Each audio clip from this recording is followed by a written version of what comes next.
To-morrow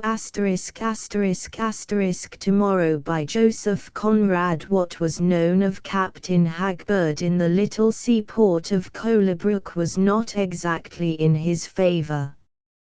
He did not belong to the place. He had come to settle there under circumstances not at all mysterious. He used to be very communicative about them at the time, but extremely morbid and unreasonable. He was possessed of some little money evidently, because he bought a plot of ground, and had a pair of ugly yellow brick cottages run up very cheaply. He occupied one of them himself and let the other to Josiah Carville, Blind Carville, the retired boat builder, a man of evil repute as a domestic tyrant. These cottages had one wall in common, shared in a line of iron railing dividing their front gardens. A wooden fence separated their back gardens. Miss Bessie Carville was allowed, as it were of right, to throw over it the tea-cloths, blue rags, or an apron that wanted drying. "It rots the wood, Bessie my girl," the captain would remark mildly, from his side of the fence, each time he saw her exercising that privilege. She was a tall girl, the fence was low, and she could spread her elbows on the top. Her hands would be red with the bit of washing she had done, but her forearms were white and shapely, and she would look at her father's landlord in silence, in an informed silence which had an air of knowledge, expectation and desire. "It rots the wood," repeated Captain Hagberd. "It is the only unthrifty, careless habit I know in you. Why don't you have a clothesline out in your backyard?" Miss Carville would say nothing to this. She only shook her head negatively. The tiny backyard on her side had a few stone-bordered little beds of black earth, in which the simple flowers she found time to cultivate appeared somehow extravagantly overgrown, as if belonging to an exotic clime, and Captain Hagberd's upright, hale person, clad in No. 1 sailcloth from head to foot, would be emerging knee-deep out of rank grass and the tall weeds on his side of the fence. He appeared, with the color and uncouth stiffness of the extraordinary material in which he chose to clothe himself, for the time being would be his mumbled remark to any observation on the subject, like a man roughened out of granite, standing in a wilderness not big enough for a decent billiard room. A heavy figure of a man of stone, with a red handsome face, a blue wandering eye, and a great white beard flowing to his waist and never trimmed as far as Colebrook knew. 7 years before, he had seriously answered, "Next month, I think," to the chaffing attempt to secure his custom made by that distinguished local wit, the Colebrook barber, who happened to be sitting insolently in the taproom of the New Inn near the harbour, where the captain had entered to buy an ounce of tobacco. After paying for his purchase with 3 halfpence extracted from the corner of a handkerchief which he carried in the cuff of his sleeve, Captain Hagberd went out. As soon as the door was shut, the barber laughed. "The old one and the young one will be strolling arm in arm to get shaved in my place presently. The tailor shall be set to work, and the barber, and the candlestick maker. High old times are coming for Colebrook, they are coming, to be sure. It used to be next week, now it has come to next month, and so on. Soon it will be next spring, for all I know." Noticing a stranger listening to him with a vacant grin, he explained, stretching out his legs cynically, that this queer old hagbird, a retired coasting skipper, was waiting for the return of a son of his. The boy had been driven away from home, he shouldn't wonder, had run away to sea and had never been heard of since. Put to rest in Davy Jones's locker this many a day, as likely as not. That old man came flying to Colebrook 3 years ago all in black broadcloth, had lost his wife lately then, getting out of a third-class smoker as if the devil had been at his heels, and the only thing that brought him down was a letter, a hoax probably. Some joker had written to him about a seafaring man with some such name who was supposed to be hanging about some girl or other, either in Colebrook or in the neighborhood. Funny, ain't it? The old chap had been advertising in the London papers for Harry Hagbird, and offering rewards for any sort of likely information. And the barber would go on to describe with sardonic gusto, how that stranger in mourning had been seen exploring the country, in carts, on foot, taking everybody into his confidence, visiting all the inns and alehouses for miles around, stopping people on the road with his questions, looking into the very ditches almost, first in the greatest excitement, then with a plodding sort of perseverance, growing slower and slower, and he could not even tell you plainly how his son looked.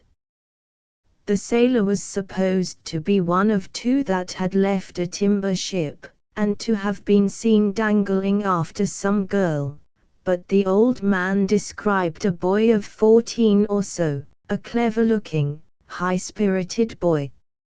And when people only smiled at this he would rub his forehead in a confused sort of way before he slunk off, looking offended.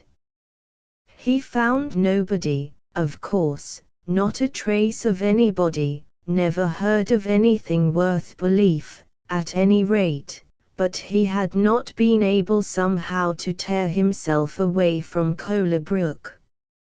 It was the shock of this disappointment, perhaps, coming soon after the loss of his wife, that had driven him crazy on that point, the barber suggested, with an air of great psychological insight. After a time the old man abandoned the active search. His son had evidently gone away, but he settled himself to wait. His son had been once at least in Colebrook in preference to his native place. There must have been some reason for it, he seemed to think, some very powerful inducement, that would bring him back to Colebrook again. Ha, ha, ha. Why, of course, Colebrook. Where else? That's the only place in the United Kingdom for your long-lost sons. So he sold up his old home in Colchester, and down he comes here. Well, it's a craze, like any other. Wouldn't catch me going crazy over any of my youngsters clearing out. I've got 8 of them at home. The barber was showing off his strength of mind in the midst of a laughter that shook the tap room. Strange, though, that sort of thing, he would confess, with the frankness of a superior intelligence, seemed to be catching. His establishment, for instance, was near the harbour, and whenever a sailor man came in for a haircut or a shave, if it was a strange face he couldn't help thinking directly, suppose he's the son of old Hagbird. He laughed at himself for it.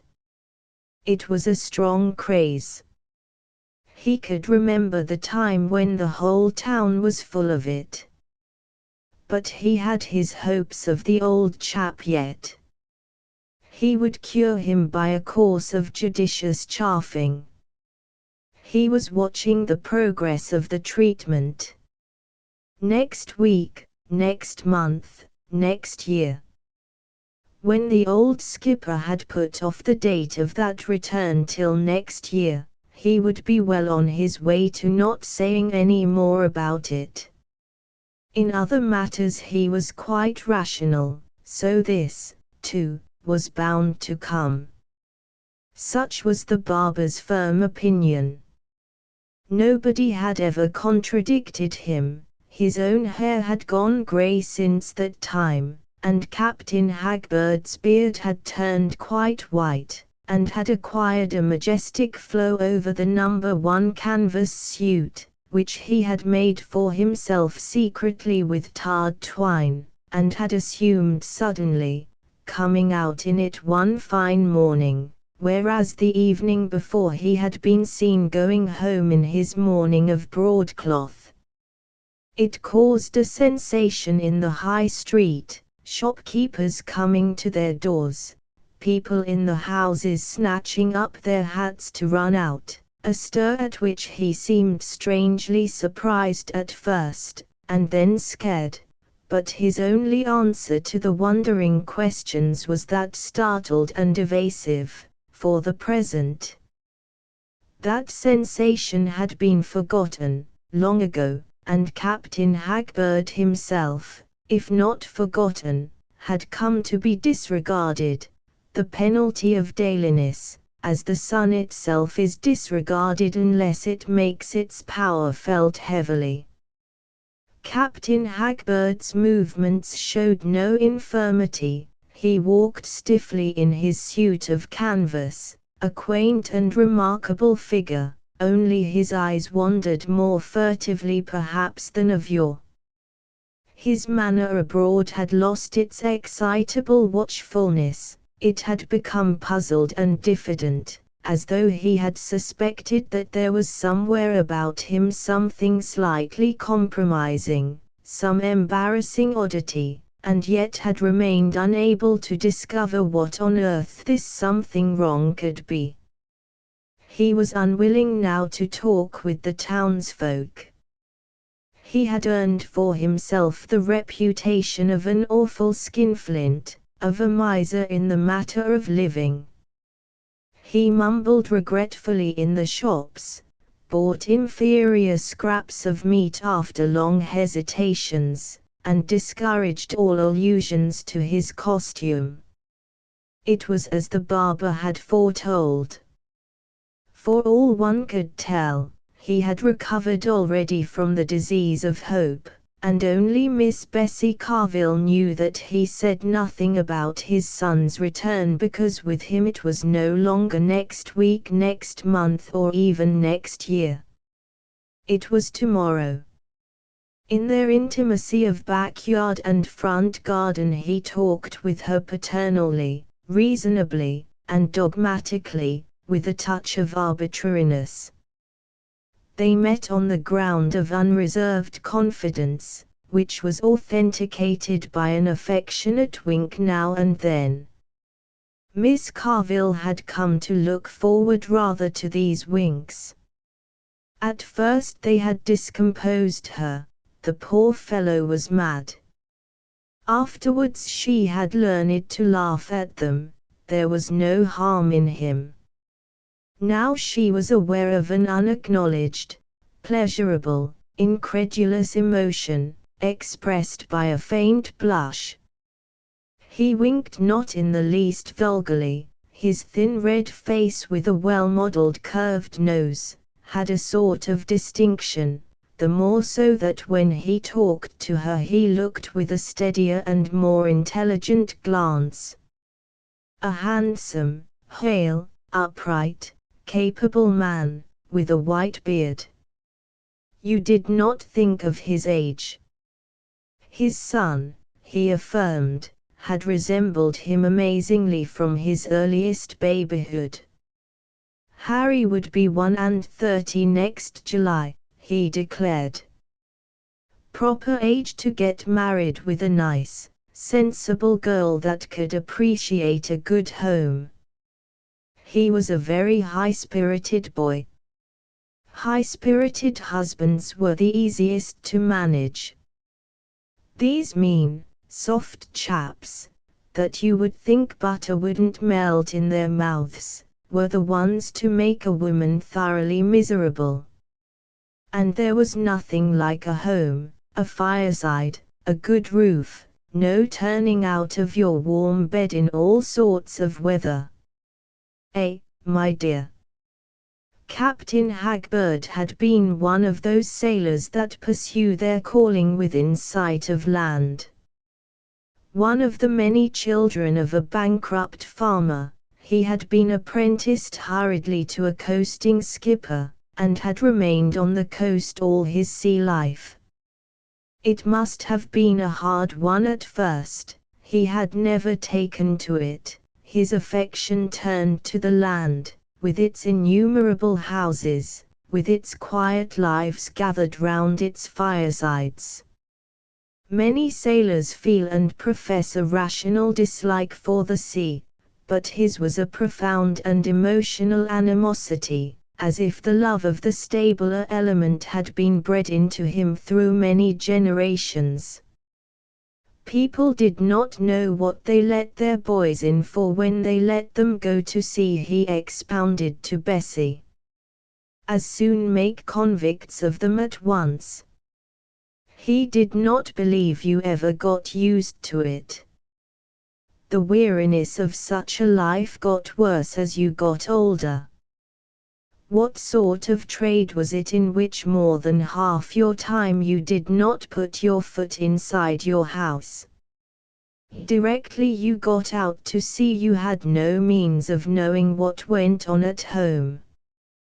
One might have thought him weary of distant voyages, and the longest he had ever made had lasted a fortnight, of which the most part had been spent at anchor, sheltering from the weather. As soon as his wife had inherited a house and enough to live on, from a bachelor uncle who had made some money in the coal business, he threw up his command of an East Coast collier with a feeling as though he had escaped from the galleys.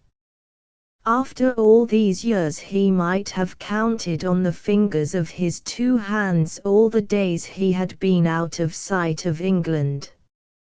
He had never known what it was to be out of soundings. I have never been further than 80 fathoms from the land was one of his boasts. Bessie Carville heard all these things. In front of their cottage grew an undersized ash, and on summer afternoons she would bring out a chair on the grass plot and sit down with her sewing. Captain Hagberd, in his canvas suit, leaned on a spade. He dug every day in his front plot. He turned it over and over several times every year, but was not going to plant anything just at present. To Bessie Carville he would state more explicitly, "Not till our Harry comes home tomorrow." And she had heard this formula of hope so often that it only awakened the vaguest pity in her heart for that hopeful old man. Everything was put off in that way, and everything was being prepared likewise for tomorrow. There was a box full of packets of various flower seeds to choose from, for the front garden. "He will doubtless let you have your say about that, my dear," Captain Hagberd intimated to her across the railing. Miss Bessie's head remained bowed over her work. She had heard all this so many times. But now and then she would rise, lay down her sewing, and come slowly to the fence. There was a charm in these gentle ravings. He was determined that his son should not go away again for the want of a home all ready for him. He had been filling the other cottage with all sorts of furniture. She imagined it all new, fresh with varnish, piled up as in a warehouse. There would be tables wrapped up in sacking, rolls of carpets thick and vertical like fragments of columns, the gleam of white marble tops in the dimness of the drawn blinds. Captain Hagbird always described his purchases to her, carefully, as to a person having a legitimate interest in them. The overgrown yard of his cottage could be laid over with concrete, after tomorrow. We may just as well do away with the fence. You could have your drying line out, quite clear of your flowers. He winked, and she would blush faintly. This madness that had entered her life through the kind impulses of her heart had reasonable details. What if someday his son returned? But she could not even be quite sure that he ever had a son, and if he existed anywhere he had been too long away. When Captain Hagbird got excited in his talk she would steady him by a pretense of belief, laughing a little to salve her conscience. Only once she had tried pityingly to throw some doubt on that hope doomed to disappointment, but the effect of her attempt had scared her very much. All at once over that man's face there came an expression of horror and incredulity, as though he had seen a crack open out in the firmament. You don't think he's drowned?" For a moment he seemed to her ready to go out of his mind, for in his ordinary state she thought him more sane than people gave him credit for. On that occasion the violence of the emotion was followed by a most paternal and complacent recovery. "Don't alarm yourself, my dear," he said a little cunningly, "the sea can't keep him. He does not belong to it. None of us Hagbirds ever did belong to it. Look at me, I didn't get drowned. Moreover, he isn't a sailor at all, and if he is not a sailor he's bound to come back. There's nothing to prevent him coming back." His eyes began to wander. Tomorrow. She never tried again, for fear the man should go out of his mind on the spot. He depended on her. She seemed the only sensible person in the town, and he would congratulate himself frankly before her face on having secured such a level-headed wife for his son. The rest of the town, he confided to her once, in a fit of temper, was certainly queer. The way they looked at you, the way they talked to you. He had never got on with anyone in the place. Didn't like the people. He would not have left his own country if it had not been clear that his son had taken a fancy to Colebrook. She humored him in silence, listening patiently by the fence, crocheting with downcast eyes. Blushes came with difficulty on her dead white complexion, under the negligently twisted opulence of mahogany-colored hair. Her father was frankly carroty. She had a full figure, a tired, unrefreshed face. When Captain Hagbird vaunted the necessity and propriety of a home and the delights of one's own fireside, she smiled a little, with her lips only. Her home delights had been confined to the nursing of her father during the 10 best years of her life. A bestial roaring coming out of an upstairs window would interrupt their talk. She would begin at once to roll up her crochet work or fold her sewing, without the slightest sign of haste.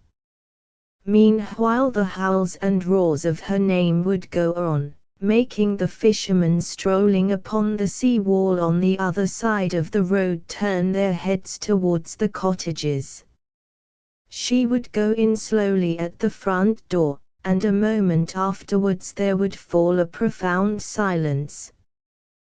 Presently she would reappear, leading by the hand a man, gross and unwieldy like a hippopotamus, with a bad-tempered, surly face.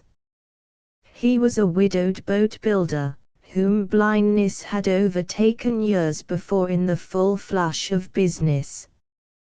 He behaved to his daughter as if she had been responsible for its incurable character. He had been heard to bellow at the top of his voice, as if to defy heaven, that he did not care. He had made enough money to have ham and eggs for his breakfast every morning. He thanked God for it, in a fiendish tone as though he were cursing. Captain Hagbird had been so unfavorably impressed by his tenant, that once he told Miss Bessie, "He is a very extravagant fellow, my dear." She was knitting that day, finishing a pair of socks for her father, who expected her to keep up the supply dutifully. She hated knitting, and, as she was just at the heel part, she had to keep her eyes on her needles. Of course it isn't as if he had a son to provide for. Captain Hagbird went on a little vacantly. Girls, of course, don't require so much, HM. They don't run away from home, my dear. No, said Miss Bessie, quietly. Captain Hagbird, amongst the mounds of turned-up earth, chuckled. With his maritime rig, his weather-beaten face, his beard of Father Neptune, he resembled a deposed sea god who had exchanged the trident for the spade. And he must look upon you as already provided for, in a manner. That's the best of it with the girls. The husbands, he winked.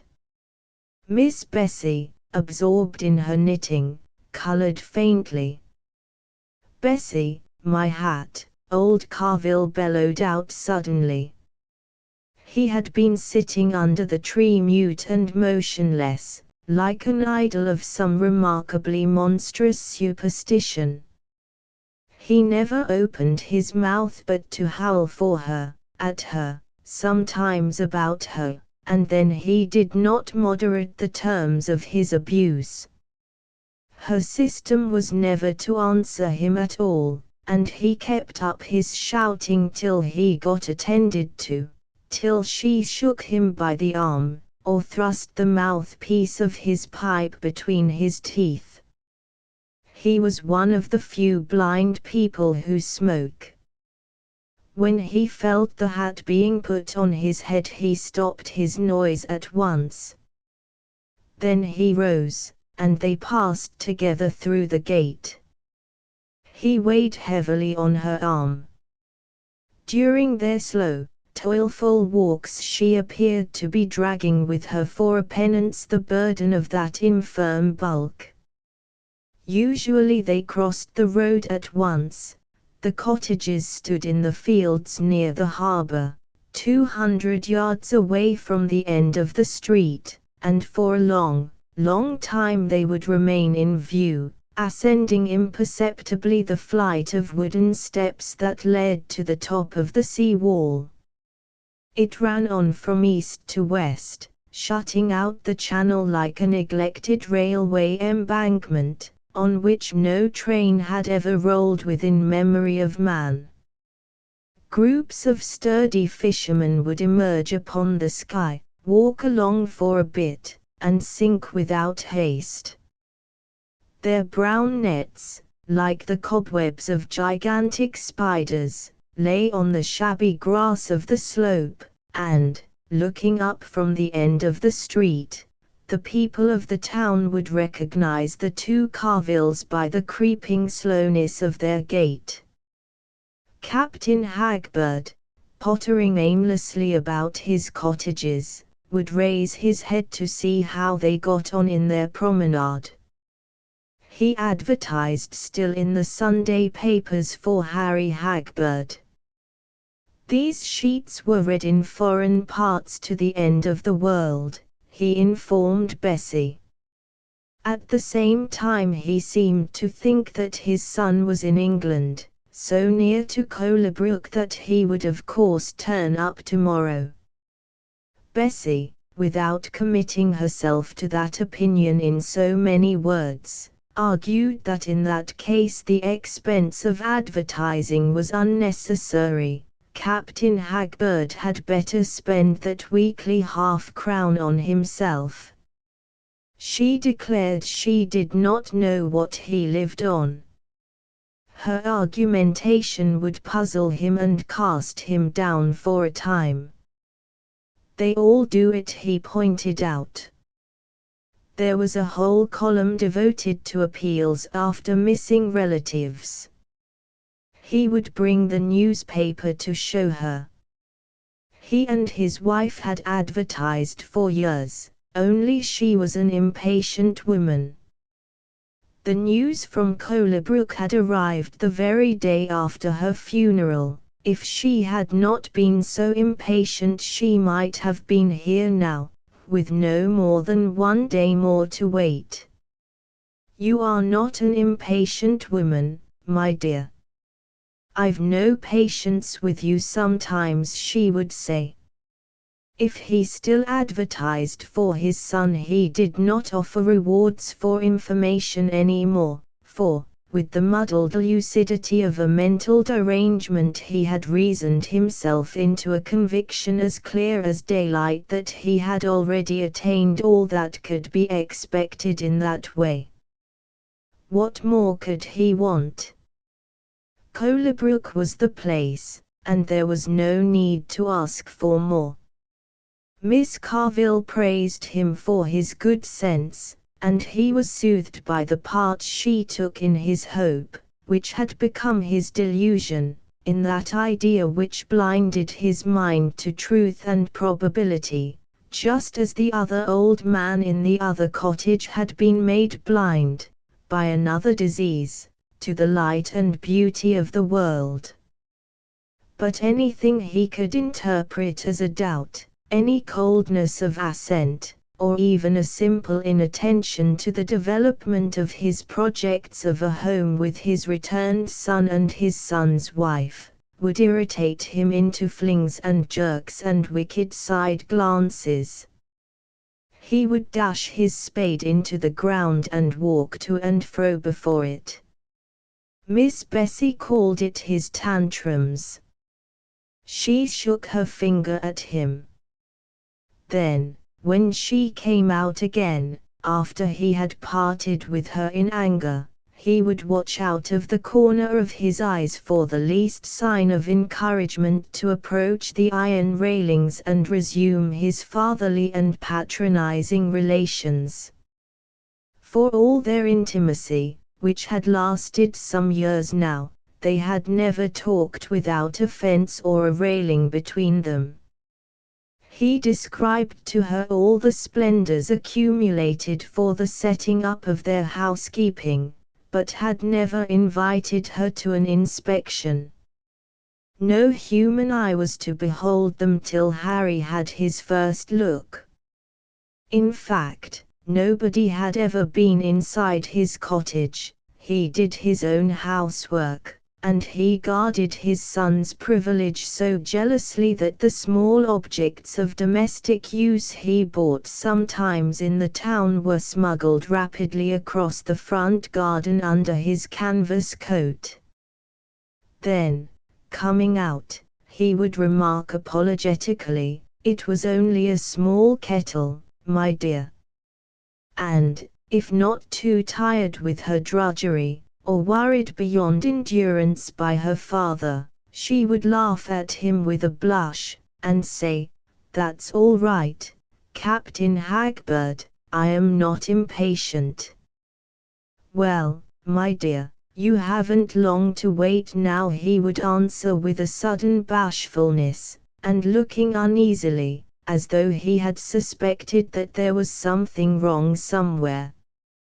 Every Monday she paid him his rent over the railings. He clutched the shillings greedily. He grudged every penny he had to spend on his maintenance, and when he left her to make his purchases his bearing changed as soon as he got into the street. Away from the sanction of her pity, he felt himself exposed without defense. He brushed the walls with his shoulder. He mistrusted the queerness of the people, yet, by then, even the town children had left off calling after him, and the tradesmen served him without a word. The slightest allusion to his clothing had the power to puzzle and frighten, especially, as if it were something utterly unwarranted and incomprehensible. In the autumn, the driving rain drummed on his sailcloth suit saturated almost to the stiffness of sheet iron, with its surface flowing with water.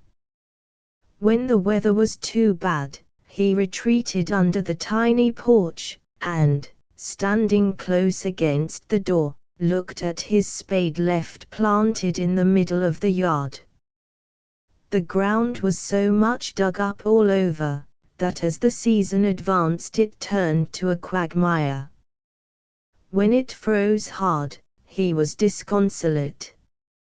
What would Harry say? And as he could not have so much of Bessie's company at that time of the year, the roars of old Carville, that came muffled through the closed windows, calling her indoors, exasperated him greatly.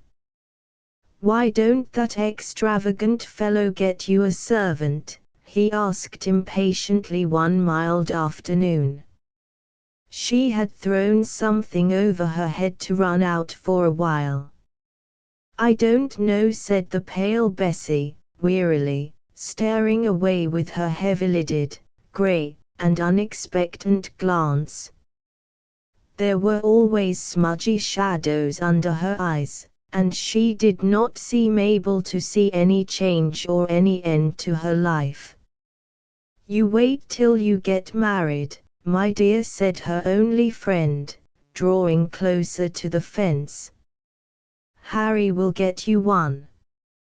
His hopeful craze seemed to mock her own want of hope with so bitter an aptness that in her nervous irritation she could have screamed at him outright. But she only said in self-mockery, and speaking to him as though he had been sane, "Why, Captain Hagberd, your son may not even want to look at me." He flung his head back and laughed his throaty affected cackle of anger. "What? That boy? Not want to look at the only sensible girl 4 miles around? What do you think I am here for, my dear, my dear, my dear? What? You wait. You just wait. You'll see tomorrow. I'll soon, Bessie." "Bessie! Bessie!" howled old Carville inside. "Bessie, my pipe." That fat blind man had given himself up to a very lust of laziness. He would not lift his hand to reach for the things she took care to leave at his very elbow. He would not move a limb, he would not rise from his chair, he would not put one foot before another, in that parlor, where he knew his way as well as if he had his sight, without calling her to his side and hanging all his atrocious weight on her shoulder. He would not eat one single mouthful of food without her close attendance. He had made himself helpless beyond his affliction, to enslave her better. She stood still for a moment, setting her teeth in the dusk, then turned and walked slowly indoors. Captain Hagbird went back to his spade. The shouting in Carville's cottage stopped, and after a while the window of the parlour downstairs was lit up. A man coming from the end of the street with a firm leisurely step passed on, but seemed to have caught sight of Captain Hagbird, because he turned back a pace or two. A cold white light lingered in the western sky. The man leaned over the gate in an interested manner. "You must be Captain Hagbird," he said, with easy assurance. The old man spun round, pulling out his spade, startled by the strange voice. "Yes, I am," he answered nervously. The other, smiling straight at him, uttered very slowly, "You've been advertising for your son, I believe." "My son Harry," mumbled Captain Hagbird, off his guard for once. "He's coming home tomorrow." "The devil he is!" The stranger marveled greatly, and then went on, with only a slight change of tone, "You've grown a beard like Father Christmas himself." Captain Hagbird drew a little nearer, and leaned forward over his spade. "Go your way," he said, resentfully and timidly at the same time, because he was always afraid of being laughed at. Every mental state, even madness, has its equilibrium based upon self-esteem. Its disturbance causes unhappiness, and Captain Hagbird lived amongst a scheme of settled notions which it pained him to feel disturbed by people's grins. Yes, people's grins were awful. They hinted at something wrong, but what? He could not tell, and that stranger was obviously grinning, had come on purpose to grin. It was bad enough on the streets, but he had never before been outraged like this. The stranger, unaware how near he was of having his head laid open with a spade, said seriously, "I am not trespassing where I stand, am I? I fancy there's something wrong about your news. Suppose you let me come in." "You come in," murmured old Hagbird, with inexpressible horror. "I could give you some real information about your son, the very latest tip, if you care to hear." "No," shouted Hagbird. He began to pace wildly to and fro, he shouldered his spade, he gesticulated with his other arm. "Here's a fellow, a grinning fellow, who says there's something wrong. I've got more information than you're aware of. I've all the information I want.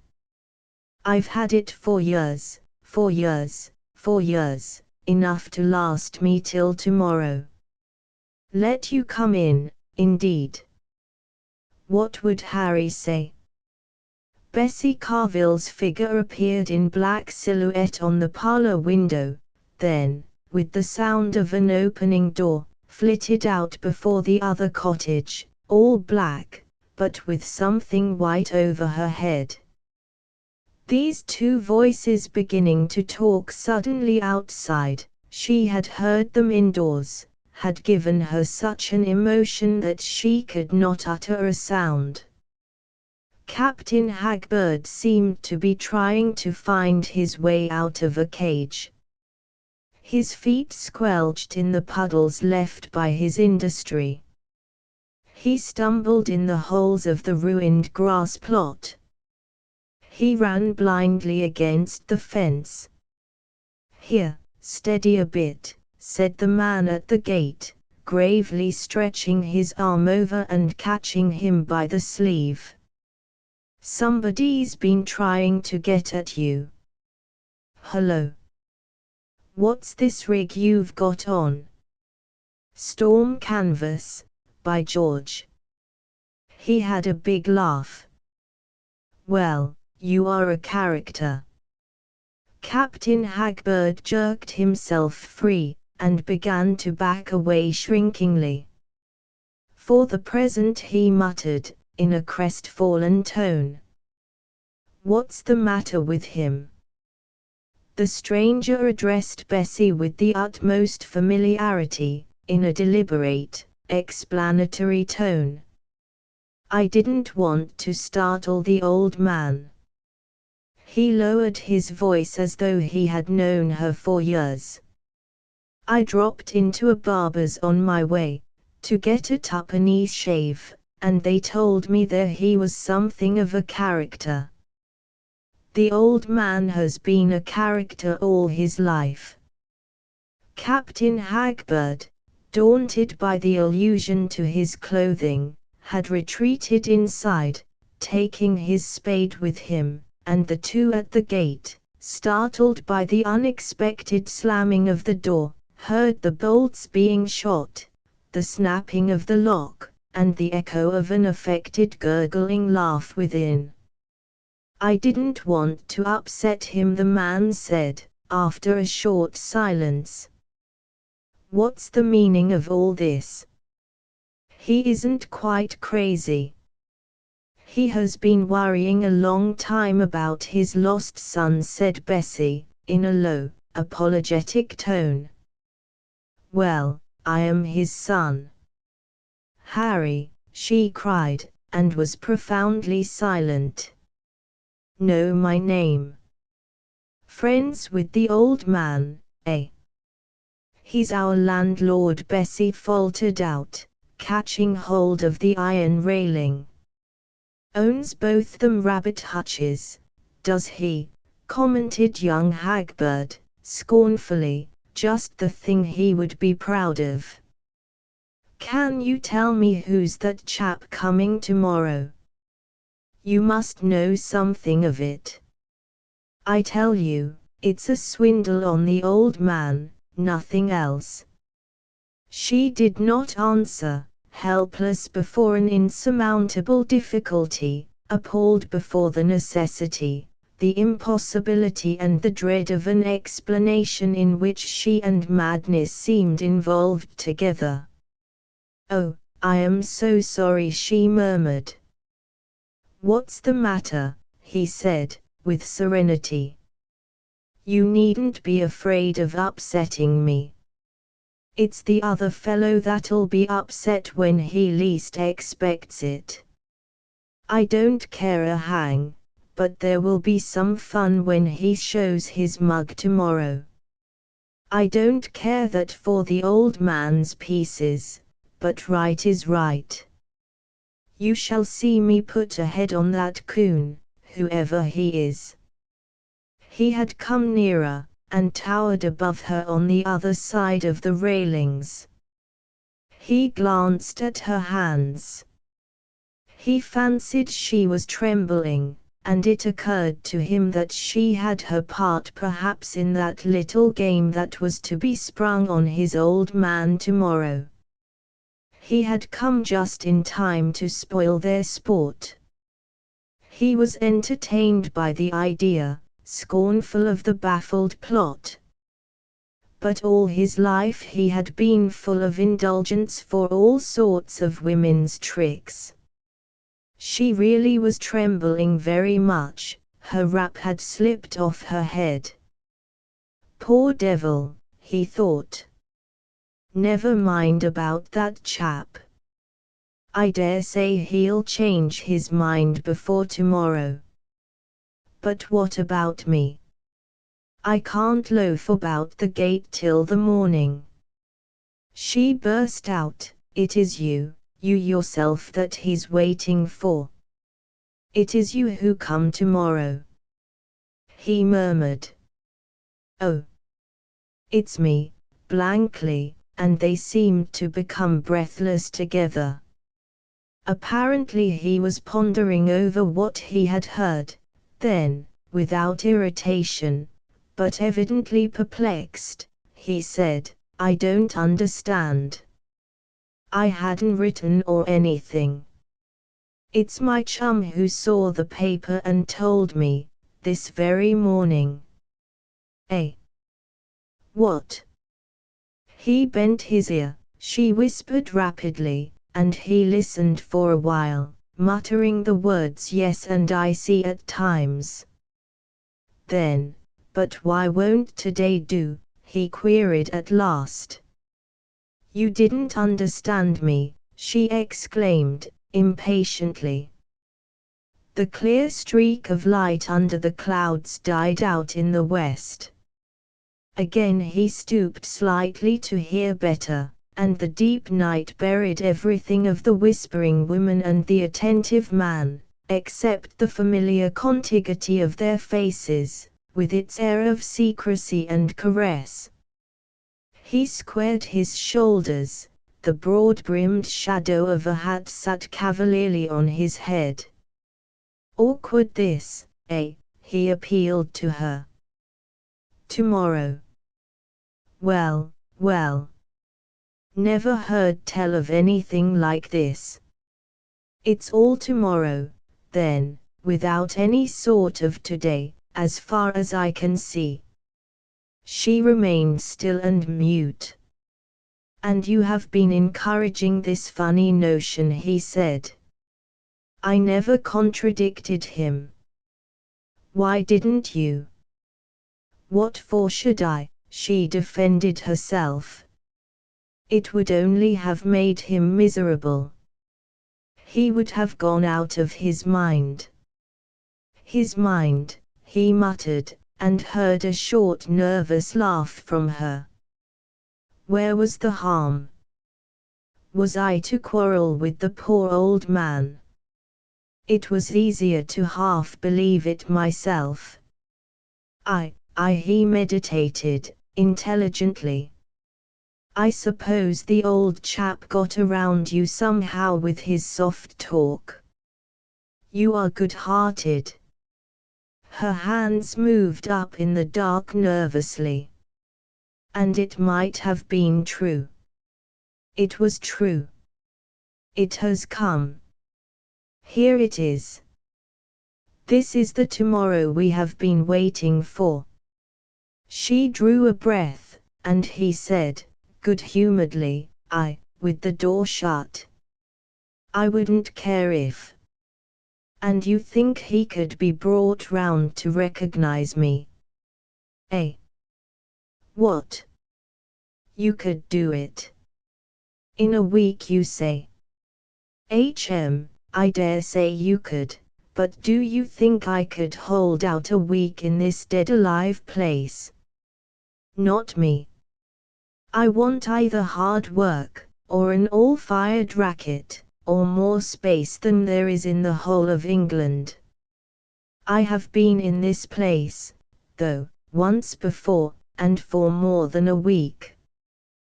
The old man was advertising for me then, and a chum I had with me had a notion of getting a couple quid out of him by writing a lot of silly nonsense in a letter. That lark did not come off, though. We had to clear out, and none too soon. But this time I've a chum waiting for me in London, and besides," Bessie Carville was breathing quickly. "What if I tried a knock at the door?" he suggested. "Try," she said. Captain Hagbird's gate squeaked, and the shadow of the sun moved on, then stopped with another deep laugh in the throat, like the father's, only soft and gentle, thrilling to the woman's heart, awakening to her ears. "He isn't frisky, is he? I would be afraid to lay hold of him. The chaps are always telling me I don't know my own strength." "He's the most harmless creature that ever lived," she interrupted. "You wouldn't say so if you had seen him chasing me upstairs with a hard leather strap," he said, I haven't forgotten it in 16 years. She got warm from head to foot under another soft, subdued laugh. At the rat-tat-tat of the knocker her heart flew into her mouth. Hey, Dad. Let me in. I am Harry, I am straight. Come back home a day too soon. One of the windows upstairs ran up. A grinning, information fellow, said the voice of old Hagbird, up in the darkness. Don't you have anything to do with him. It will spoil everything. She heard Harry Hagbird say, "Hello, Dad," then a clanging clatter. The window rumbled down, and he stood before her again. It's just like old times. Nearly walloped the life out of me to stop me going away, and now I come back he throws a confounded shovel at my head to keep me out. It grazed my shoulder. She shuddered. I wouldn't care, he began, only I spent my last shillings on the railway fare and my last twopence on a shave, out of respect for the old man. Are you really Harry Hagbird? She asked. Can you prove it? Can I prove it? Can anyone else prove it? He said jovially. Prove with what? What do I want to prove? There isn't a single corner in the world, barring England, perhaps, where you could not find some man, or more likely woman, that would remember me for Harry Hagbird. I am more like Harry Hagbird than any man alive, and I can prove it to you in a minute, if you will let me step inside your gate. Come in, she said. He entered then the front garden of the Carvilles.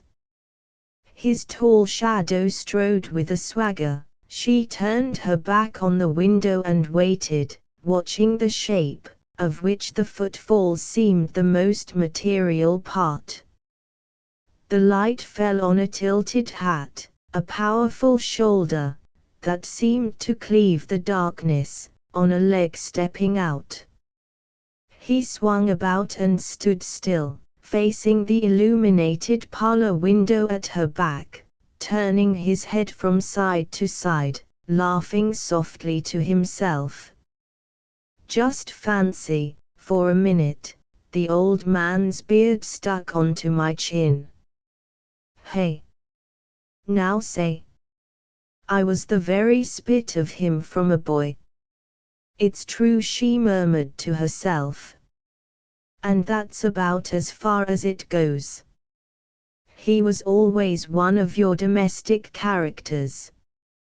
Why, I remember how he used to go about looking very sick for 3 days before he had to leave home on one of his trips to South Shields for coal. He had a standing charter from the gas works. You would think he was off on a whaling cruise, 3 years and a tail. Ha, ha. Not a bit of it. 10 days on the outside. The skimmer of the seas was a smart craft. Fine name, wasn't it? Mother's uncle owned her, he interrupted himself, and in a lowered voice, did he ever tell you what Mother died of? He asked. Yes, said Miss Bessie, bitterly, from impatience. He made no sound for a while, then brusquely, they were so afraid I would turn out badly that they fairly drove me away. Mother nagged at me for being idle, and the old man said he would cut my soul out of my body rather than let me go to sea. Well, it looked as if he would do it too, so I went. It looks to me sometimes as if I had been born to them by a mistake, in that other hutch of a house, Where ought you to have been born by rights? Bessie Carville interrupted him, defiantly. In the open, upon a beach, on a windy night, he said, quick as lightning. Then he mused slowly. They were characters, both of them, by George, and the old man keeps it up well, don't he? A damned shovel on the, hark! Who's that making that row? Bessie, Bessie. It's in your house. It's for me, she said, with indifference. He stepped aside, out of the streak of light. Your husband? He inquired, with the tone of a man accustomed to unlawful trysts. Fine voice for a ship's deck in a thundering squall. No, my father. I am not married.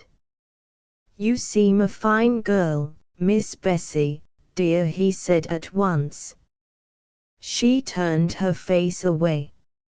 Oh, I say, what's up? Who's murdering him?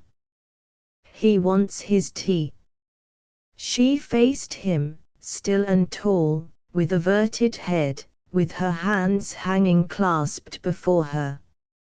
Hadn't you better go in, he suggested, after watching for a while the nape of her neck, a patch of dazzling white skin and soft shadow above the somber line of her shoulders. Her wrap had slipped down to her elbows. You'll have all the town coming out presently. I'll wait here a bit. Her wrap fell to the ground, and he stooped to pick it up. She had vanished. He threw it over his arm, and approaching the window squarely he saw a monstrous form of a fat man in an armchair, an unshaded lamp, the yawning of an enormous mouth in a big flat face encircled by a ragged halo of hair, Miss Bessie's head and bust. The shouting stopped, the blind ran down. He lost himself in thinking how awkward it was. Father mad, no getting into the house. No money to get back, a hungry chum in London who would begin to think he had been given the go-by. Damn, he muttered. He could break the door in, certainly, but they would perhaps bundle him into chokey for that without asking questions. No great matter, only he was confoundedly afraid of being locked up, even in mistake. He turned cold at the thought. He stamped his feet on the sodden grass. What are you, a sailor? Said an agitated voice. She had flitted out, a shadow herself, attracted by the reckless shadow waiting under the wall of her home. Anything. Enough of a sailor to be worth my salt before the mast. Came home that way this time. Where do you come from? She asked. Right away from a jolly good spree, he said, by the London train. See. Off.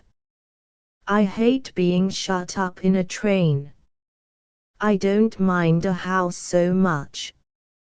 Ah, she said, that's lucky. Because in a house you can at any time open the blamed door and walk away straight before you. And never come back. Not for 16 years at least, he laughed. To a rabbit hutch, and get a confounded old shovel. A ship is not so very big, she taunted. No, but the sea is great. She dropped her head, and as if her ears had been opened to the voices of the world, she heard, beyond the rampart of sea wall, the swell of yesterday's gale breaking on the beach with monotonous and solemn vibrations, as if all the earth had been a tolling bell. And then, why, A ship's a ship. You love her and leave her, and a voyage isn't a marriage. He quoted the sailor's saying lightly. It is not a marriage, she whispered. I never took a false name, and I've never yet told a lie to a woman. What lie? Why, the lie.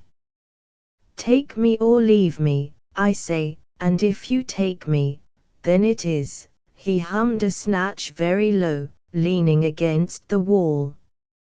Oh, ho, ho Rio. And fare thee well, my bonny young girl, we're bound to Rio Grande. Capstan song, he explained. Her teeth chattered. You are cold, he said. Here's that affair of yours I picked up. She felt his hands about her, wrapping her closely. Hold the ends together in front, he commanded. What did you come here for? She asked, repressing a shudder. 5 quid, he answered, promptly. We let our spree go on a little too long and got hard up. You've been drinking, she said. Blind 3 days, on purpose. I am not given that way, don't you think? There's nothing and nobody that can get over me unless I like. I can be as steady as a rock. My chum sees the paper this morning, and says he to me, go on, Harry, loving parent. That's 5 quid sure. So we scraped all our pockets for the fare. Devil of a lark. You have a hard heart, I am afraid, she sighed. What for? For running away. Why? He wanted to make a lawyer's clerk of me, just to please himself. Master in his own house, and my poor mother egged him on, for my good, I suppose. Well, then, so long, and I went. No, I tell you, the day I cleared out, I was all black and blue from his great fondness for me. Ah! He was always a bit of a character. Look at that shovel now. Off his chump. Not much. That's just exactly like my dad. He wants me here just to have somebody to order about. However, we two were hard up, and what's 5 quid to him, once in 16 hard years? Oh, but I am sorry for you. Did you never want to come back home? Be a lawyer's clerk and rot here, in some such place as this, he cried in contempt. What, if the old man set me up in a home today, I would kick it down about my ears, or else die there before the 3rd day was out. And where else is it that you hope to die? In the bush somewhere, in the sea, on a blamed mountain top for choice. At home. Yes. The world's my home, but I expect I'll die in a hospital someday. What of that? Any place is good enough, as long as I've lived, and I've been everything you can think of almost but a tailor or a soldier. I've been a boundary rider, I've sheared sheep, and humped my swag, and harpooned a whale. I've rigged ships, and prospected for gold, and skinned dead bullocks, and turned my back on more money than the old man would have scraped in his whole life. Ha, ha. He overwhelmed her. She pulled herself together and managed to utter, time to rest now. He straightened himself up, away from the wall, and in a severe voice said, time to go. But he did not move. He leaned back again, and hummed thoughtfully a bar or two of an outlandish tune. She felt as if she were about to cry. "That's another of your cruel songs," she said. "Learned it in Mexico, in Sonora." He talked easily. "It is the song of the Gamusinos. You don't know. The song of restless men. Nothing could hold them in one place, not even a woman. You used to meet one of them now and again, in the old days, on the edge of the gold country, away north there beyond the Rio Jala. I've seen it. A prospecting engineer in Mazatlan took me along with him to help look after the wagons. A sailor's a handy chap to have about you anyhow. It's all a desert, cracks in the earth that you can't see the bottom of, and mountains, sheer rocks standing up high like walls and church spires, only 100 times bigger. The valleys are full of boulders and black stones. There's not a blade of grass to see, and the sun sets more red over that country than I have seen it anywhere, blood red and angry. It is fine. You do not want to go back there again," she stammered out. He laughed a little. "No. That's the blamed gold country. It gave me the shivers sometimes to look at it, and we were a big lot of men together, mind, but these Gamusinos wandered alone. They knew that country before anybody had ever heard of it. They had a sort of gift for prospecting, and the fever of it was on them too, and they did not seem to want the gold very much. They would find some rich spot, and then turn their backs on it, pick up perhaps a little, enough for a spree, and then be off again, looking for more. They never stopped long where there were houses. They had no wife, no chick, no home, never a chum. You couldn't be friends with a Gamusino. They were too restless, here today, and gone, God knows where, tomorrow. They told no one of their finds, and there has never been a Gamusino well off. It was not for the gold they cared, it was the wandering about looking for it in the stony country that got into them and wouldn't let them rest, so that no woman yet born could hold a Gamusino for more than a week. That's what the song says. It's all about a pretty girl that tried hard to keep hold of a Gamusino lover, so that he should bring her lots of gold. No fear. Off he went, and she never saw him again. What became of her, she breathed out. The song don't tell. Cried a bit, I dare say. They were the fellows, kiss and go. But it's the looking for a thing, a something. Sometimes I think I am a sort of Gamusino myself.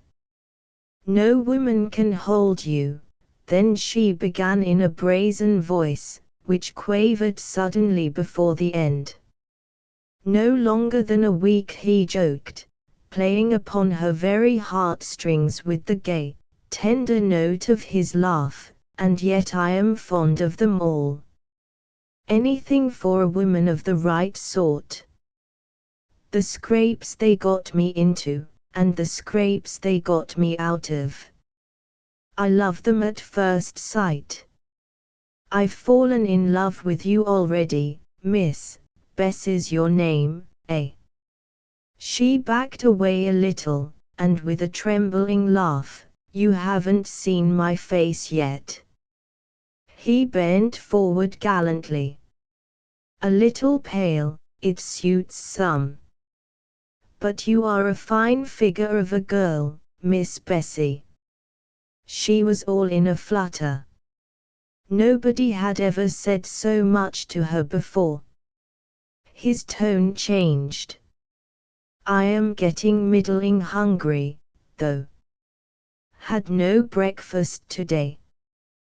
Couldn't you scare up some bread from that tea for me, or, she was gone already. He had been on the point of asking her to let him come inside. No matter. Anywhere would do. Devil of a fix. What would his chum think? I didn't ask you as a beggar, he said, jestingly, taking a piece of bread and butter from the plate she held before him. I asked as a friend. My dad is rich, you know. He starves himself for your sake. And I have starved for his whim, he said, taking up another piece. All he has in the world is for you, she pleaded. Yes, if I come here to sit on it like a damn toad in a hole. Thank you, and what about the shovel, eh? He always had a queer way of showing his love. I could bring him round in a week, she suggested, timidly. He was too hungry to answer her, and, holding the plate submissively to his hand, she began to whisper up to him in a quick, panting voice. He listened, amazed, eating slower and slower, till at last his jaws stopped altogether. That's his game, is it? He said, in a rising tone of scathing contempt. An ungovernable movement of his arm sent the plate flying out of her fingers. He shot out a violent curse. She shrank from him, putting her hand against the wall. No, he raged. He expects me, for his rotten money. Who wants his home? Mad, not he. Don't you think? He wants his own way. He wanted to turn me into a miserable lawyer's clerk, and now he wants to make of me a blamed tame rabbit in a cage. Of me. Of me. His subdued angry laugh frightened her now. The whole world ain't a bit too big for me to spread my elbows in, I can tell you. What's your name, Bessie, let alone a damn parlor in a hutch? Marry. He wants me to marry and settle. And as likely as not he has looked out the girl too, dash my soul.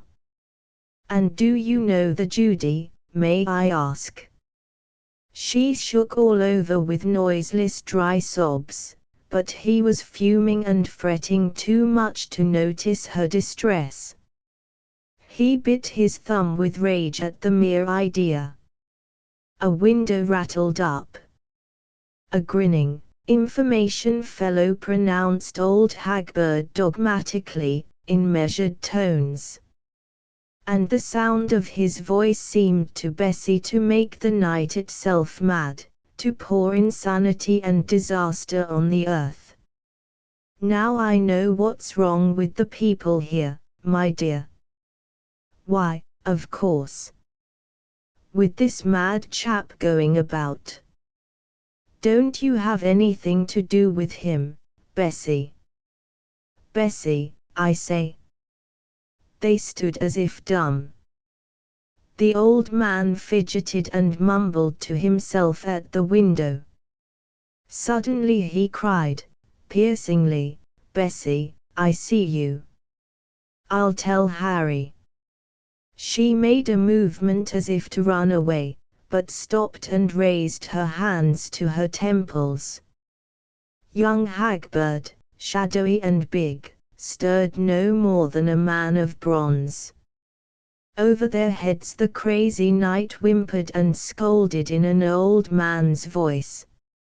Send him away, my dear. He's only a vagabond. What you want is a good home of your own. That chap has no home, he's not like Harry. He can't be Harry. Harry is coming tomorrow. Do you hear? One day more, he babbled more excitedly. Never you fear, Harry shall marry you. His voice rose very shrill and mad against the regular deep soughing of the swell coiling heavily about the outer face of the sea wall. He will have to. I shall make him, or if not, he swore a great oath, I'll cut him off with a shilling tomorrow, and leave everything to you. I shall. To you. Let him starve. The window rattled down. Harry drew a deep breath, and took one step toward Bessie. So it's you, the girl, he said, in a lowered voice. She had not moved, and she remained half turned away from him, pressing her head in the palms of her hands. My word, he continued, with an invisible half-smile on his lips. I have a great mind to stop. Her elbows were trembling violently. For a week, he finished without a pause. She clapped her hands to her face. He came up quite close, and took hold of her wrists gently.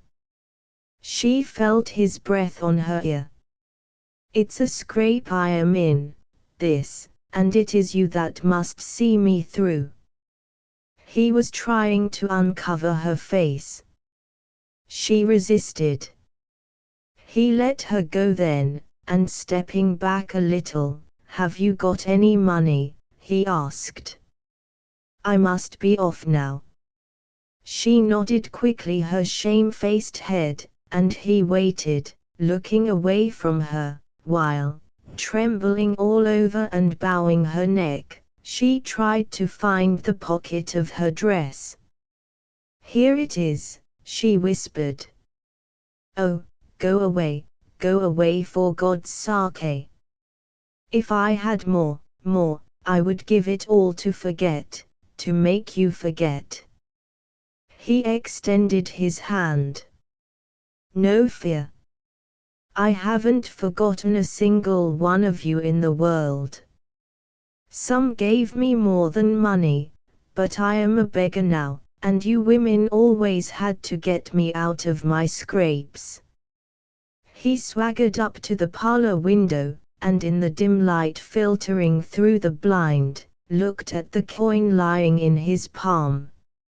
It was a half-sovereign. He slipped it into his pocket. She stood a little on one side, with her head drooping, as if wounded, with her arms hanging passive by her side, as if dead.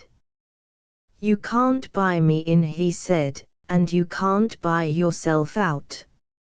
He set his hat firmly with a little tap, and next moment she felt herself lifted up in the powerful embrace of his arms. Her feet lost the ground, her head hung back. He showered kisses on her face with a silent and overmastering ardor, as if in haste to get at her very soul. He kissed her pale cheeks, her hard forehead, her heavy eyelids, her faded lips, and the measured blows and sighs of the rising tide accompanied the enfolding power of his arms, the overwhelming might of his caresses. It was as if the sea, breaking down the wall protecting all the homes of the town, had sent a wave over her head. It passed on, she staggered backwards, with her shoulders against the wall, exhausted, as if she had been stranded there after a storm and a shipwreck. She opened her eyes after a while, and listening to the firm, leisurely footsteps going away with their conquest, began to gather her skirts, staring all the time before her. Suddenly she darted through the open gate into the dark and deserted street. "Stop!" she shouted. "Don't go!" And listening with an attentive poise of the head, she could not tell whether it was the beat of the swell or his fateful tread that seemed to fall cruelly upon her heart.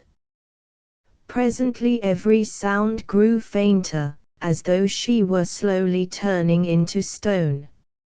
A fear of this awful silence came to her, worse than the fear of death. She called upon her ebbing strength for the final appeal, "Harry!" Not even the dying echo of a footstep. Nothing. The thundering of the surf, the voice of the restless sea itself, seemed stopped.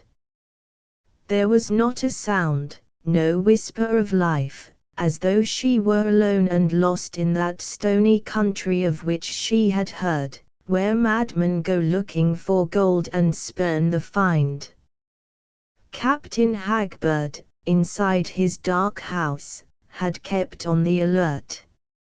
A window ran up, and in the silence of the stony country a voice spoke above her head, high up in the black air, the voice of madness, lies and despair, the voice of inextinguishable hope. "Is he gone yet, that information fellow? Do you hear him about, my dear?" She burst into tears. "No, no, no. I don't hear him any more," she sobbed. He began to chuckle up there triumphantly. "You frightened him away. Good girl. Now we shall be all right. Don't you be impatient, my dear. One day more." In the other house old Carville, wallowing regally in his armchair, with a globe lamp burning by his side on the table, yelled for her, in a fiendish voice, "Bessie! Bessie! You Bessie!" She heard him at last, and, as if overcome by fate, began to totter silently back toward her stuffy little inferno of a cottage. It had no lofty portal, no terrific inscription of forfeited hopes. She did not understand wherein she had sinned. Captain Hagberd had gradually worked himself into a state of noisy happiness up there. "Go in. Keep quiet," she turned upon him tearfully, from the doorstep below. He rebelled against her authority in his great joy at having got rid at last of that something wrong. It was as if all the hopeful madness of the world had broken out to bring terror upon her heart, with the voice of that old man shouting of his trust in an everlasting tomorrow. End of the Project Gutenberg ebook To-morrow updated editions will replace the previous one, the old editions will be renamed. Creating the works from print editions not protected by U.S. copyright law means that no one owns a United States copyright in these works, so the Foundation, and you, can copy and distribute it in the United States without permission and without paying copyright royalties. Special rules, set forth in the general terms of use part of this license, apply to copying and distributing Project Gutenberg trademark symbol electronic works to protect the Project Gutenberg trademark symbol concept and trademark. Project Gutenberg is a registered trademark, and may not be used if you charge for an ebook, except by following the terms of the trademark license, including paying royalties for use of the Project Gutenberg trademark. If you do not charge anything for copies of this ebook, complying with the trademark license is very easy. You may use this ebook for nearly any purpose, such as creation of derivative works, reports, performances and research. Project Gutenberg ebooks may be modified and printed and given away. You may do practically anything in the United States with ebooks not protected by U.S. copyright law. Redistribution is subject to the trademark license, especially commercial redistribution. Start. Full license. The full Project Gutenberg license. Please read this before you distribute or use this work to protect the Project Gutenberg trademark symbol mission of promoting the free distribution of electronic works. By using or distributing this work, or any other work associated in any way with the phrase Project Gutenberg, you agree to comply with all the terms of the full Project Gutenberg trademark symbol license available with this file or online at www.gutenberg.org/license. Section 1. General Terms of Use and Redistributing Project Gutenberg Trademark Symbol Electronic Works 1.0. By reading or using any part of this Project Gutenberg trademark symbol electronic work, you indicate that you have read, understand, agree to and accept all the terms of this license and intellectual property, trademark/copyright, agreement. If you do not agree to abide by all the terms of this agreement, you must cease using and return or destroy all copies of Project Gutenberg trademark symbol electronic works in your possession. If you paid a fee for obtaining a copy of or access to a Project Gutenberg trademark symbol electronic work and you do not agree to be bound by the terms of this agreement, you may obtain a refund from the person or entity to whom you paid the fee as set forth in paragraph 1.e.8. 1.b. Project Gutenberg is a registered trademark. It may only be used on or associated in any way with an electronic work by people who agree to be bound by the terms of this agreement. There are a few things that you can do with most Project Gutenberg trademark symbol electronic works even without complying with the full terms of this agreement. See paragraph 1.c below. There are a lot of things you can do with Project Gutenberg trademark symbol electronic works if you follow the terms of this agreement and help preserve free future access to Project Gutenberg trademark symbol electronic works. See paragraph 1.e below. 1.c. The Project Gutenberg Literary Archive Foundation, the Foundation or PGLAF, owns a compilation copyright in the collection of Project Gutenberg trademark symbol electronic works. Nearly all the individual works in the collection are in the public domain in the United States. If an individual work is unprotected by copyright law in the United States and you are located in the United States, we do not claim a right to prevent you from copying, distributing, performing, displaying or creating derivative works based on the work as long as all references to Project Gutenberg are removed. Of course, We hope that you will support the Project Gutenberg trademark symbol mission of promoting free access to electronic works by freely sharing Project Gutenberg trademark symbol works in compliance with the terms of this agreement for keeping the Project Gutenberg trademark symbol name associated with the work. You can easily comply with the terms of this agreement by keeping this work in the same format with its attached full Project Gutenberg trademark symbol license when you share it without charge with others. 1.d.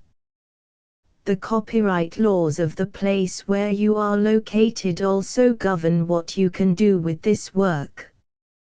Copyright laws in most countries are in a constant state of change. If you are outside the United States, check the laws of your country in addition to the terms of this agreement before downloading, copying, displaying, performing, distributing or creating derivative works based on this work or any other Project Gutenberg trademark symbol work. The Foundation makes no representations concerning the copyright status of any work in any country other than the United States. 1.e Unless you have removed all references to Project Gutenberg. 1.e.1. The following sentence, with active links to, or other immediate access to, the full Project Gutenberg trademark symbol license must appear prominently whenever any copy of a Project Gutenberg trademark symbol work, any work on which the phrase Project Gutenberg appears, or with which the phrase Project Gutenberg is associated, is accessed, displayed, performed, viewed, copied or distributed. This ebook is for the use of anyone anywhere in the United States and most other parts of the world at no cost and with almost no restrictions whatsoever. You may copy it, give it away or reuse it under the terms of the Project Gutenberg license included with this ebook or online at www.gutenberg.org.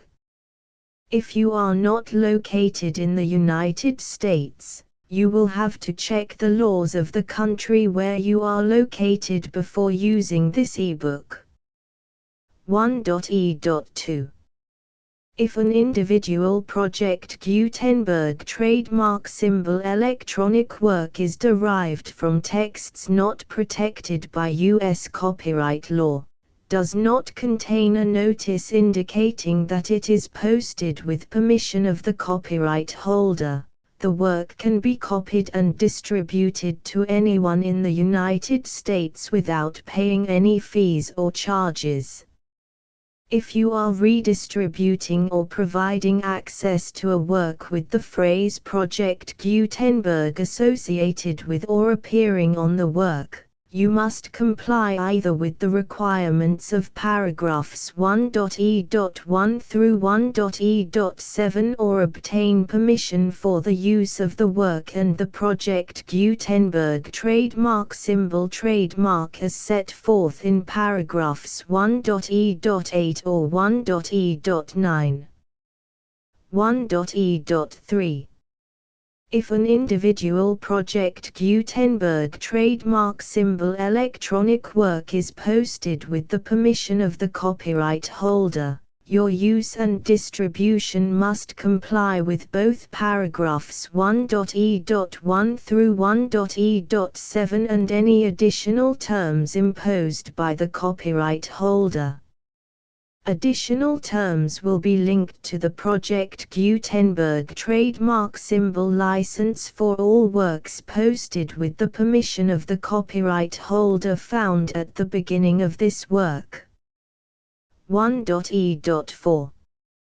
Do not unlink or detach or remove the full Project Gutenberg trademark symbol license terms from this work, or any files containing a part of this work or any other work associated with Project Gutenberg trademark symbol. 1.e.5 Do not copy, display, perform, distribute or redistribute this electronic work, or any part of this electronic work, without prominently displaying the sentence set forth in paragraph 1.e.1 with active links or immediate access to the full terms of the Project Gutenberg trademark symbol license.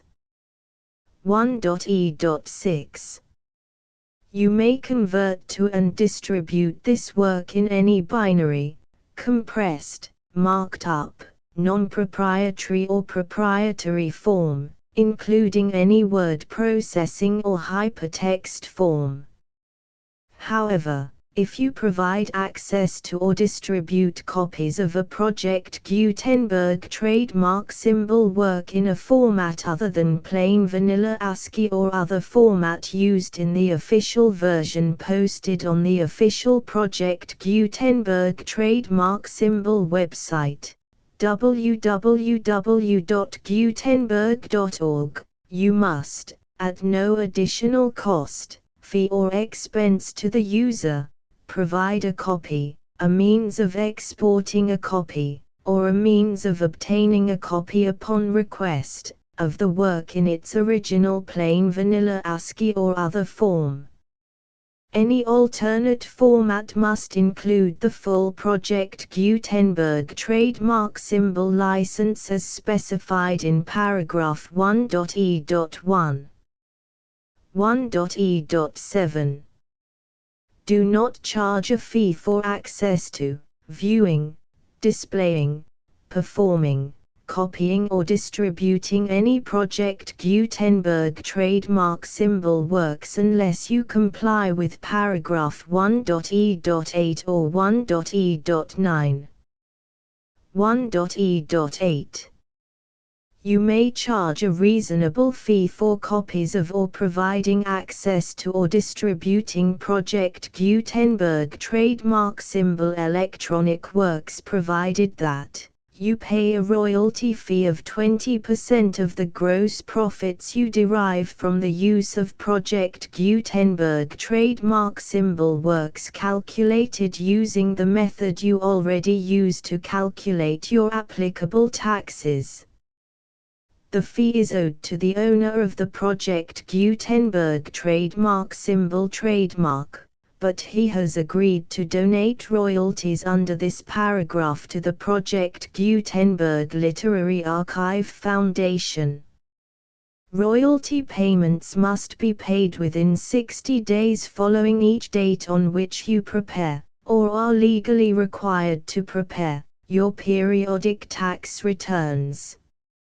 Royalty payments should be clearly marked as such and sent to the Project Gutenberg Literary Archive Foundation at the address specified in Section 4, Information about donations to the Project Gutenberg Literary Archive Foundation.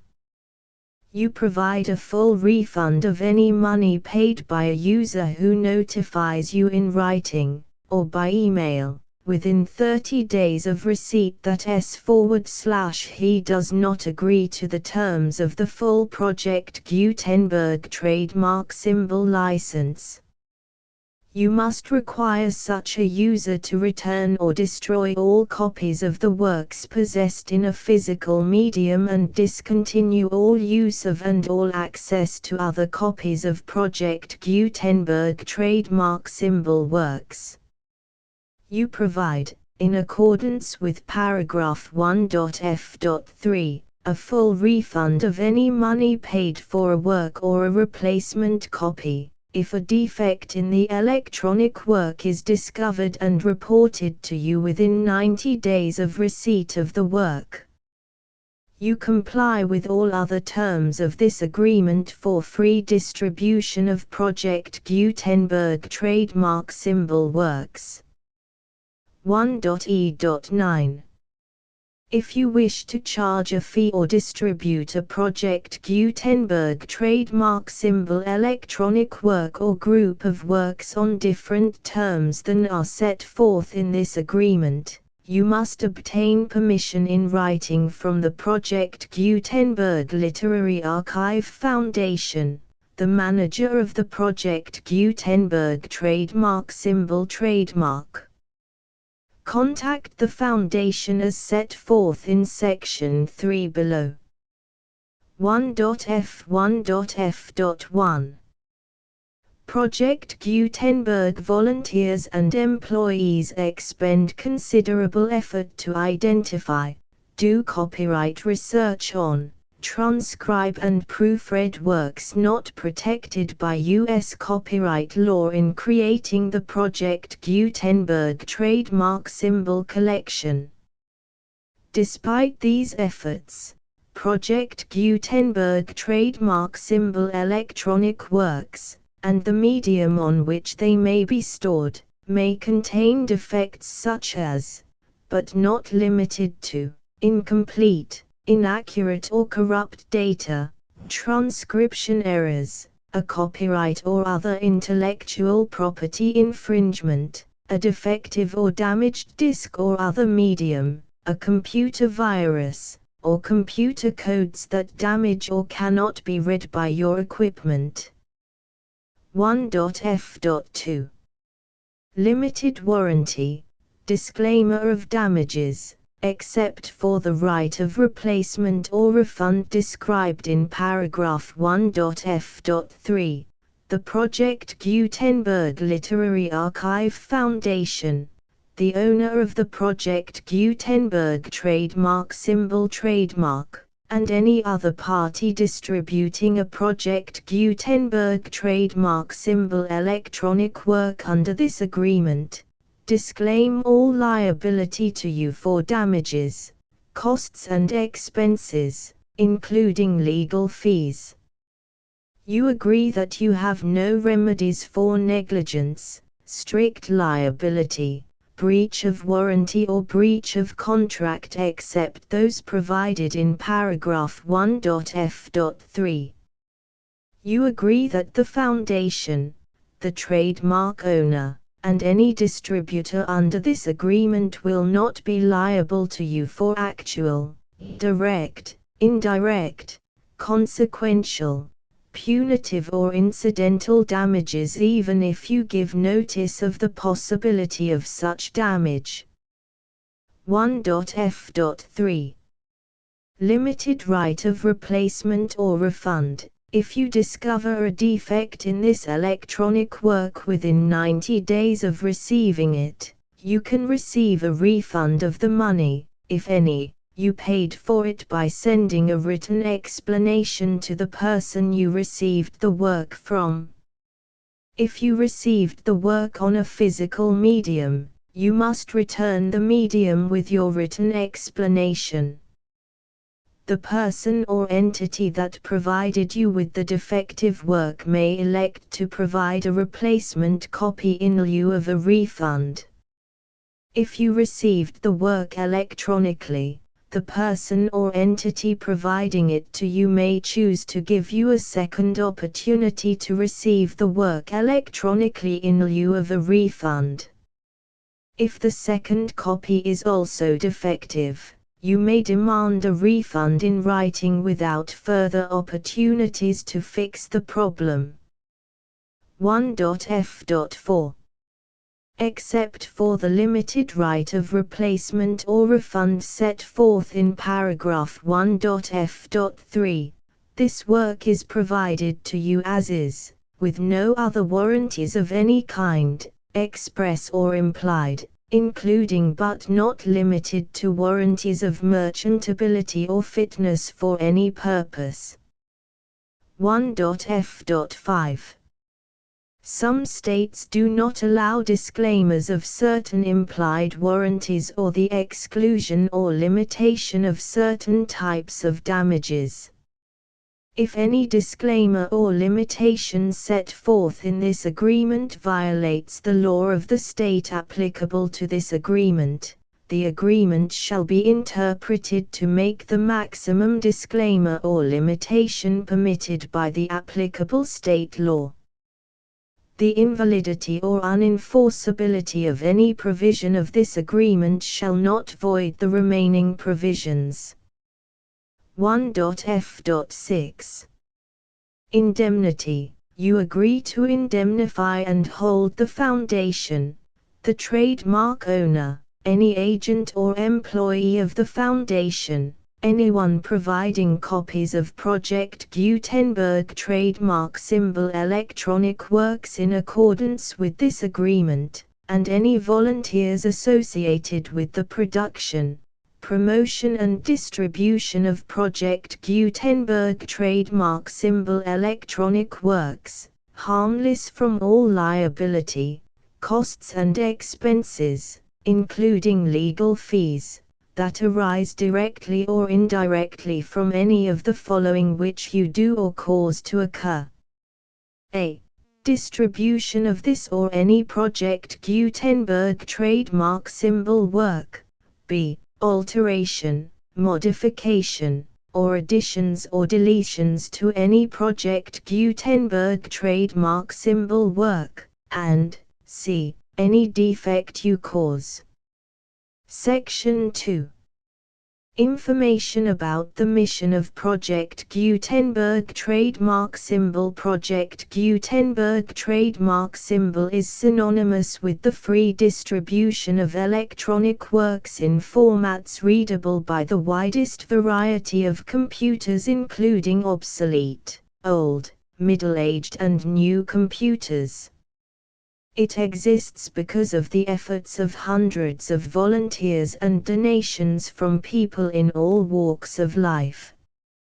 Volunteers and financial support to provide volunteers with the assistance they need are critical to reaching Project Gutenberg trademark symbol's goals and ensuring that the Project Gutenberg trademark symbol collection will remain freely available for generations to come. In 2001, the Project Gutenberg Literary Archive Foundation was created to provide a secure and permanent future for Project Gutenberg trademark symbol and future generations. To learn more about the Project Gutenberg Literary Archive Foundation and how your efforts and donations can help, see sections 3 and 4 and the Foundation information page at www.gutenberg.org. Section 3. Information about the Project Gutenberg Literary Archive Foundation. The Project Gutenberg Literary Archive Foundation is a non-profit 501(c)(3) educational corporation organized under the laws of the state of Mississippi and granted tax-exempt status by the Internal Revenue Service. The Foundation's IN or Federal Tax Identification Number is 64-6221541. Contributions to the Project Gutenberg Literary Archive Foundation are tax-deductible to the full extent permitted by U.S. federal laws and your state's laws.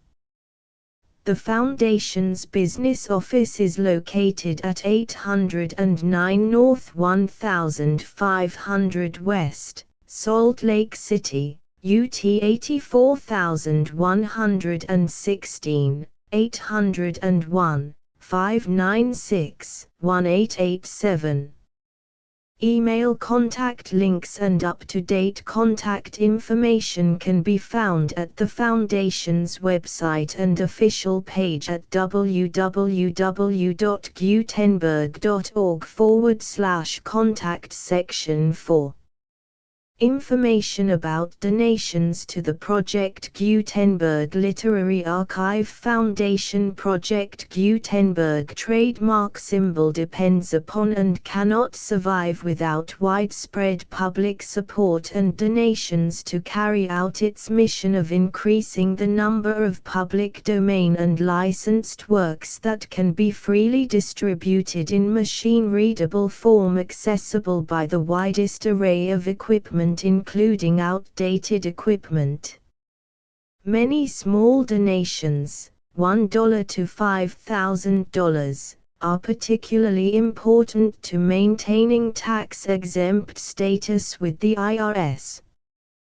The Foundation is committed to complying with the laws regulating charities and charitable donations in all 50 states of the United States. Compliance requirements are not uniform and it takes a considerable effort, much paperwork and many fees to meet and keep up with these requirements. We do not solicit donations in locations where we have not received written confirmation of compliance. To send donations or determine the status of compliance for any particular state, visit www.gutenberg.org/donate. While we cannot and do not solicit contributions from states where we have not met the solicitation requirements, we know of no prohibition against accepting unsolicited donations from donors in such states who approach us with offers to donate. International donations are gratefully accepted, but we cannot make any statements concerning tax treatment of donations received from outside the United States. U.S. laws alone swamp our small staff. Please check the Project Gutenberg web pages for current donation methods and addresses. Donations are accepted in a number of other ways, including checks, online payments and credit card donations. To donate, please visit www.gutenberg.org/donate. Section 5. General information about Project Gutenberg trademark symbol. Electronic Works. Professor Michael S. Hart was the originator of the Project Gutenberg trademark symbol concept of a library of electronic works that could be freely shared with anyone. For 40 years, he produced and distributed Project Gutenberg trademark symbol ebooks with only a loose network of volunteer support. Project Gutenberg trademark symbol ebooks are often created from several printed editions, all of which are confirmed as not protected by copyright in the US unless a copyright notice is included. Thus, we do not necessarily keep ebooks in compliance with any particular paper edition. Most people start at our website, which has the main PG search facility, www.gutenberg.org. This website includes information about Project Gutenberg trademark symbol, including how to make donations to the Project Gutenberg Literary Archive Foundation, how to help produce our new ebooks, and how to subscribe to our email newsletter to hear about new ebooks.